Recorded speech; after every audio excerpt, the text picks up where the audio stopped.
Today here in the shop, we've got a first generation Honda Ridgeline. These trucks are worth their weight in gold, so it was certainly worth throwing a 9-inch Pioneer in. I believe this model is DMH W76 NEX or similar. This is not the modular unit, meaning that the face is not removable from the chassis. But the client did not want the floating screen look. Many people like that. But since this client preferred a more flush built-in look, we took about 400 measurements, then fabricated some custom brackets to get the screen back flush with the dash.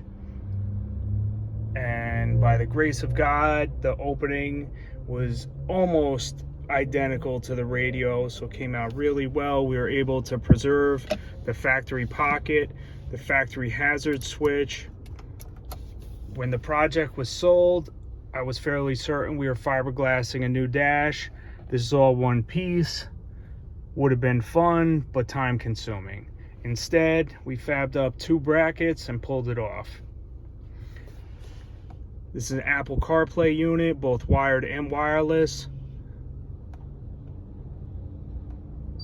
It's not the touchscreen acting up. That's a hand that has been through 5 strokes. So right now we're in the Apple CarPlay.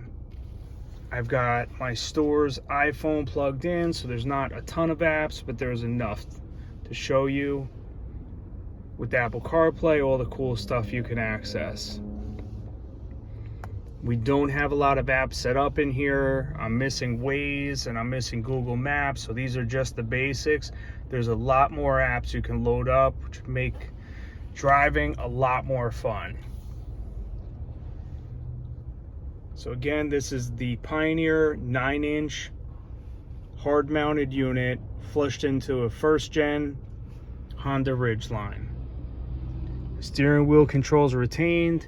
We added a backup camera to this model since the original radio was not a touchscreen and did not have a backup camera.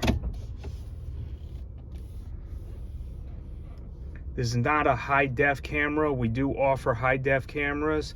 However, this camera comes with trajectory lines, which means as we're reversing and turning, those lines will move on the screen to show you what you're headed towards. Thank you for watching. Good night and God bless.